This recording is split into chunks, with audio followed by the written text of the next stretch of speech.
Which is the best option for Star Citizen at 1080p? Nvidia's 5060 Ti 16GB or AMD's 9060 XT 16GB? Can they do a job at 1440p? Are they good upgrade options from older cards? I've tested 15 different GPUs for this video, so it should give you a good idea of where these cards sit. As always, the test setup and everything is in the description, but there is one key thing to point out: PCIe lanes. Now, both these cards are using PCIe Gen 5, but Nvidia's card has 8 lanes and AMD's card has 16 lanes. So if you are going to use an older motherboard, which maybe only supports PCIe Gen 3, for instance, well, you'll be running PCIe Gen 3 times 8 on Nvidia's card. And there are potentially issues when you're doing that sort of thing. The key thing, though, is that both these cards are the 16GB models. It's not really even worth considering buying the 8GB models at this point, really. And so the sorts of issues that you tend to run into when you're using PCIe Gen 3 times 8 for cards tends to be when you're running out of VRAM. So in theory, it's not going to make too much of a difference on these cards. And I will do some testing, especially with the NVIDIA card, just to see how that scales at some point. But it's also worth saying that for my testing here, I'm using a PCIe Gen 4 motherboard. So potentially we're talking 1 or 2% based on other people's testing difference there. So I will, at some point pretty soon, upgrade to a Gen 5 board so we can eliminate that. But anyway, that's some stuff at the start. Let's get into testing in Lville first of all. And there's so many graphics cards now on here that it's quite hard to fit everything in, so I'm gonna have to do some scrolling. You can see at the start, these first kind of 5 or 6 results are basically CPU bound. The 9060 XT is the first card really where there is parts of the Lville run where you are losing performance because you are GPU bound. So it kind of flits in and out of both, but effectively it's the same performance. But very, very decent performance. Just keep an eye out on the 3070 Ti, which I recently picked up. You can see there, that is an 8GB card, and you can see that it's only got 35 FPS for the 1% percentile lows. And that kind of just shows that there are limitations, even on NVIDIA cards, when it comes to running out of VRAM. 8GB is kind of just about where the limit is running around Lville. As we scroll down, you can really see the RX 7600 really struggling, because that's an AMD card with 8GB of VRAM, and for some reason this is something I've tested so many times on this channel now. AMD cards, when they run out of VRAM, they seem to really struggle in Star Citizen, so that's why you're seeing such poor kind of low performance there. But also actually from the 4060, if you look, the 25.1 there for the 1% percentile lows, that's comparatively low considering if you think about the overall average is 60. Even on NVIDIA, like we said, you can run out of VRAM even at 1080p. Notable other cards, my minimum has been the 1660 for a while, and it's just about hanging in there, averaging 30 FPS around Lville. There's no upscaling on here, worth saying, which you could obviously turn on, and you can see there that the 1060 6GB from NVIDIA, that is one of the cards that CIG are recommending as a minimum spec, but without upscaling, it's not really enough. The RX 6700 XT is a card that I've kind of been saying is pretty much perfect for 1080p, and it's still hanging in there pretty well. And again, worth just commenting on the Intel card. So the B580, its performance, it looks pretty good on one hand, but again, the 1% percentile FPS is lower than it probably should be compared to the cards around it, and that does just hint at the fact that there is some stuttering and just general unevenness. Again, driver stuff, whatever is going on there, it doesn't really play ball as well as you would hope. Can either of these cards really function at 1440p? Well, again, starting here at the top, you can see that the 5080 and the 9070 XT are still CPU bound, so they're not being pushed to the max here, so you can almost ignore those results. Those cards would do more frames if the CPU/RAM would allow them to. But you can see that the 5060 Ti sits in a bit lower than the 3080. So interesting here, depending on what generation of card you've got. If you've got a 3080, well, at 1440p, you're still looking pretty good. And actually, the 5060 Ti isn't faster. But you can see again, the 3070 Ti, the 1% percentile FPS is lower than it should be because it's got 8GB of VRAM. And as you go up in resolution, that becomes more and more of a problem. But you can then see the 9060 XT, which is a bit below. And so generally, NVIDIA cards kind of just in general perform better than AMD ones in Star Citizen. So if you go and watch some video comparing the 5060 Ti and the 9060 XT, there'll be games where one is ahead and one is below. It just jumps around. And for some reason, probably dating back to the base CryEngine, kind of always preferred NVIDIA cards, but that's just where we're sitting really here. But below the 9060 XT, really, you're getting into not particularly playable 1440p performance. Here though is upscaling turned on. So we've got DLSS quality on for the NVIDIA card and FSR quality on for the AMD card, obviously.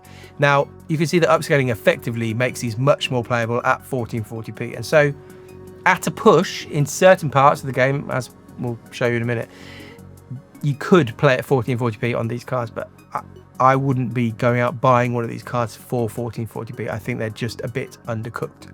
And it's just worth quickly talking about an update for upscaling. So the key thing to talk about right now is that NVIDIA's DLSS in Star Citizen is miles ahead. The image quality is just much, much better. And we actually had an update from NVIDIA that allowed you to, in the NVIDIA app, use their latest version of DLSS. DLSS 4 upscaling is kind of what people are calling it, but that now isn't working in the app. So I made a video about that showing how you turn it on, but you can't now do that. But CIG are doing stuff in the background. So somebody asked, is there any new information on DLSS 4? And Ali Brown, chief graphics wizard in charge man, said it's implemented on our internal main branch of SC, but this branch hasn't been tested as yet, so I can't say which patch it will make it into yet. They then asked, are you referring to upscaling or frame gen? And Ali said it's upscaling. There is no native frame gen supported at present. So again, my suspicion is it will be once the time Squadron comes around. They will probably get some frame gen stuff in there, but he's talking really about upscaling.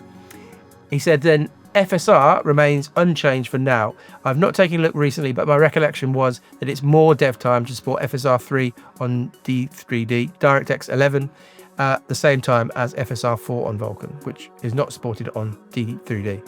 But I could be wrong there. Effectively, DLSS 4, the latest transformer model, is officially coming at some stage. It's in the main branch and will arrive at some point in some patch. But FSR 4, which is what we're after really, all of the footage, all of the examples, it's a huge, huge upgrade compared to FSR 3 or even the older versions. And so that's what we really, really need for some of these AMD cards to be more viable. That's a lot of talk about that, but there are signs that things will change with upscaling coming up in the future. And then just a quick look at Vulkan. You can see on the graph here, well, there is no Vulkan results for the 5060 Ti, and that's because it is broken at the moment, it seems. I've had a few people reporting this to me, but then when I came to test this myself, it would run, then there'd be like a long, not even a stutter, like a pause, and then a long pause, and then eventually it crashed. And I tried a couple of times, and it just seems at the moment with the current drivers as though NVIDIA is not playing ball with Vulkan in Star Citizen at this point. But you can see that for the AMD card, there's no real difference. Hopefully, we'll get a proper update on Vulkan and when they plan to actually roll it out. But for now, it's still not really, I wouldn't recommend, unless you're seeing big performance improvements in your particular system, I wouldn't recommend moving to Vulkan because it is still, I guess, experimental and they're still working on it. Next, let's move to the Orison roof, where we've got medium clouds on at 1080p. Not particularly challenging, and as you can see, these kind of top results are all pretty much CPU bound, even kind of down to the 5060 Ti. The CPU obviously varies between runs, so they're all CPU bound. And as you scroll down, you see that this isn't that challenging a thing for these graphics cards to do.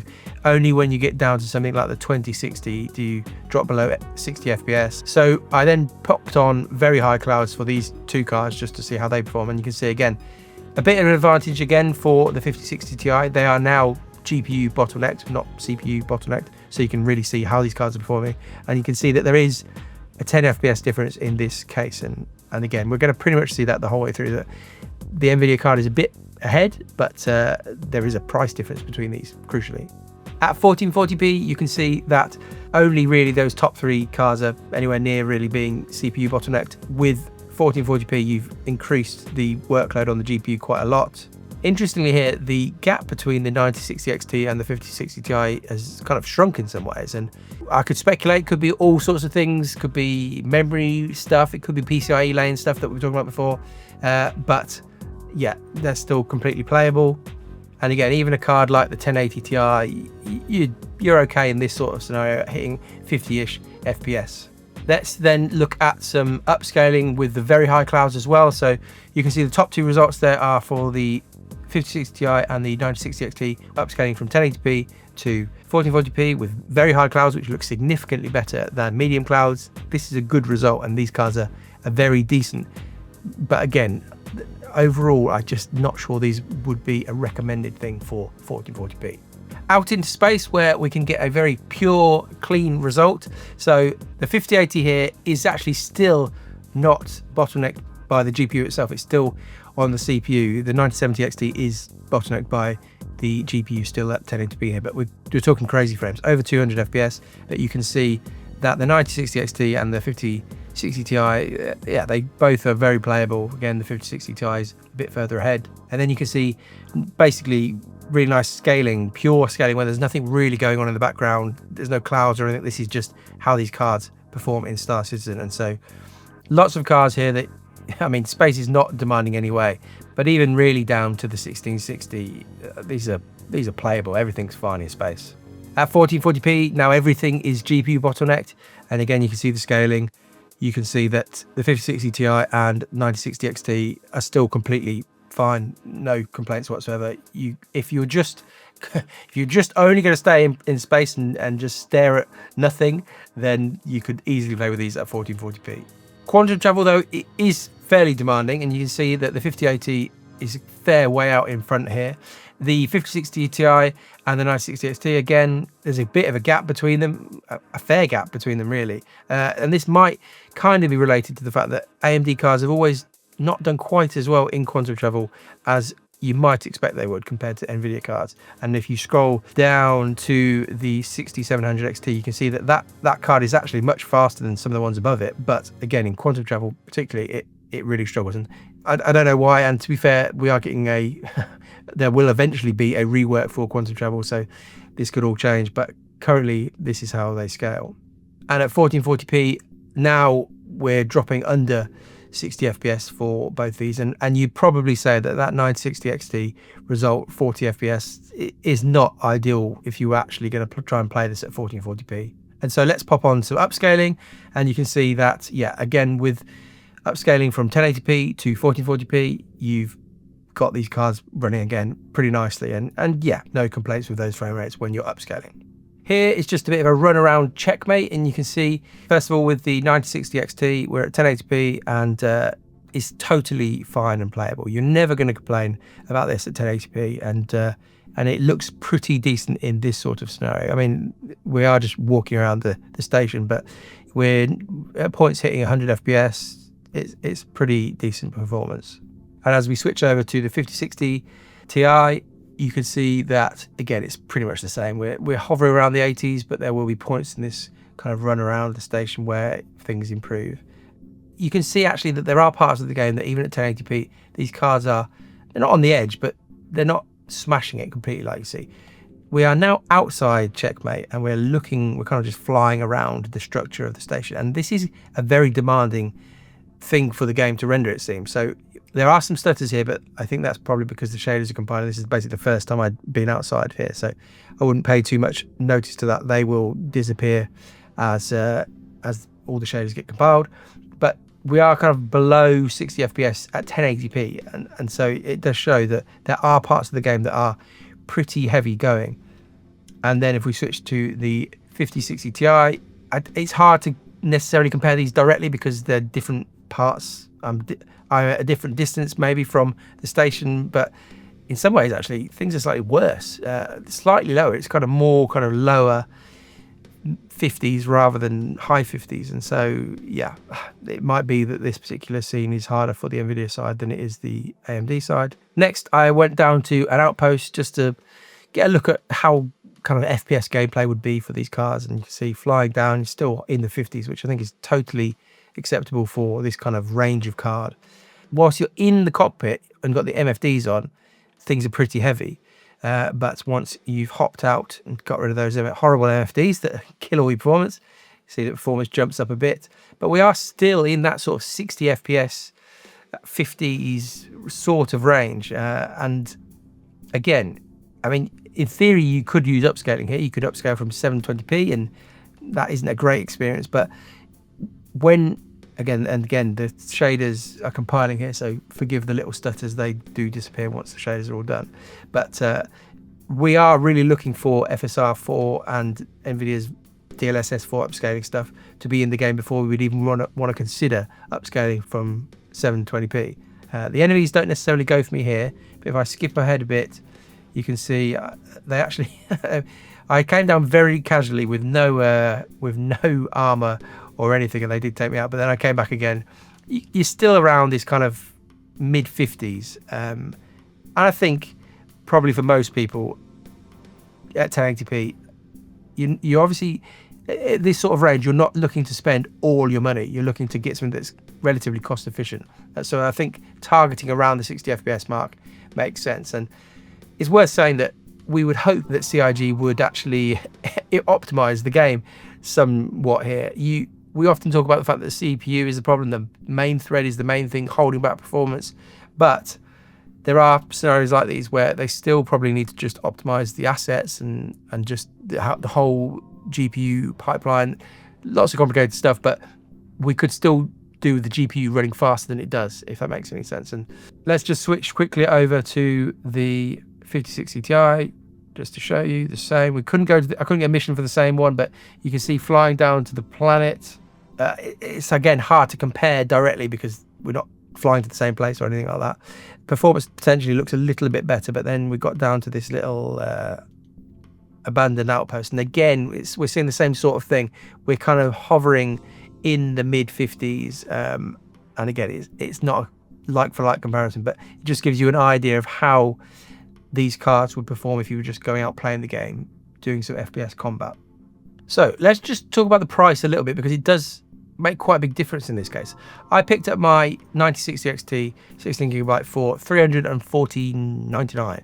Now, my big concern with this was that this was like a launch day price, the MSRP in the UK here. But if you now still go onto the websites that have them, you can still pre-order them for that price, although there are some models available for a little bit more money. But at that sort of price, and again, it's going to depend on where you are, what sort of region you're in, there is a bit of an advantage really over the 5060 Ti, because that was for me $389.99, so a fair amount more money. And so yes, the AMD card is behind pretty much all of the things that we've shown you here, but costs less. So it's going to be one of those things. If you would say which is the best option for 1080p, you might be tempted to say the NVIDIA card, but it does cost a fair bit more. So that's going to be up to you to decide what you want to do. I mean, there's still second-hand options that are decent 1080p options. Again, if you picked up a second-hand 3080, you'd be outperforming both of them. So it's going to depend on what price you can find everything. We've talked obviously about upscaling and how there is a difference in quality between NVIDIA and AMD. We've covered that already. The other thing is normally ray tracing. Now, I don't think at this sort of tier of graphics card, this sort of price range, really you're looking to run heavy ray tracing. You're just not looking to spend £300-400 or whatever and say, I want to turn on everything. I want everything to look perfect.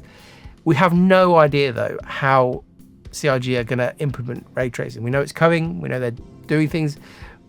We know that there's going to be a software version, but we don't have any idea how they're going to perform for these sorts of cards, this sort of range where they've got what's effectively very limited ray tracing capabilities. They're just not designed to do like full-on cyberpunk path tracing or anything like that. That just isn't what this tier of graphics card is for.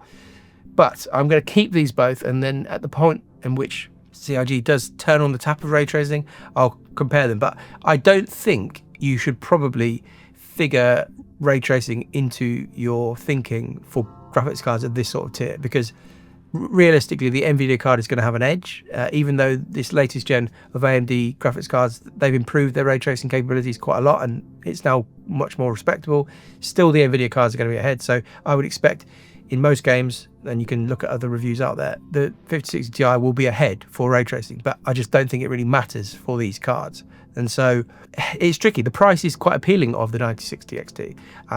And if you're sticking with 1080p and you have no kind of thoughts of going to 1440p, then I think either of these cards are a decent option. But if you're thinking, oh, if you've got 1440p monitor now, I think they're just a bit underdone, like I said before. But very interesting cards. I'm glad I've got to test them, and you can see, looking through all those graphs, you can see where your kind of card might sit. Even if you've not got one of those ones that I've tested, you should be able to find a comparison from a card that's fairly similar and work out where you are. But they're good. The price, especially on the AMD one, is good. I'm leaning more towards the 9060 XT personally. I just think it makes sense. But again, the key thing, do not consider the 8GB versions of either of these cards, because at this point, even for Star Citizen, as we've seen, 8GB just isn't enough. So let me know in the comments what you think. A lot of testing in this one. Thank you for watching.